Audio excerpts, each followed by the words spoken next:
Now, this is for both YouTube partners and AdSense publishers. If you use AdSense ads on your own website or on YouTube, you have some control over the ads that display. You can block specific categories of ads from appearing on your content. But Google occasionally changes up those categories, and the latest announcement is Google will stop blocking the bare skin image-only sensitive ad category on YouTube starting August 15th.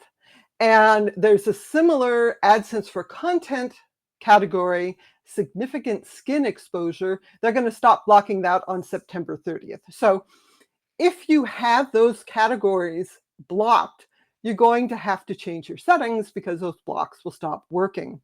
And Google says that, there's overlapping categories that you can block instead. So in sensitive categories, you can block, instead of bare skin, you can block references to sex, sexual reproductive health, or dating.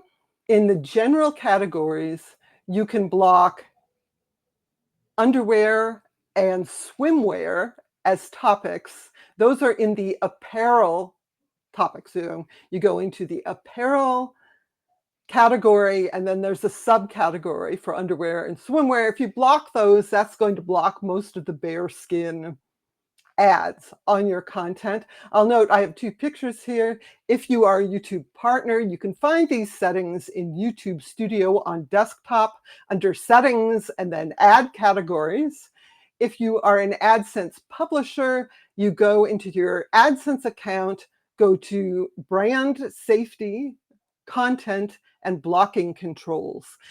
You'll actually see AdSense for YouTube has similar categories in the menu in AdSense, but it will just point you back to YouTube Studio. I think you need to figure out if there are categories of ads you don't want appearing on your content, and check to make sure you have the blocking controls you want. Importantly, this does not change the ads you see on other people's content. So that's a separate set of settings in your Google account.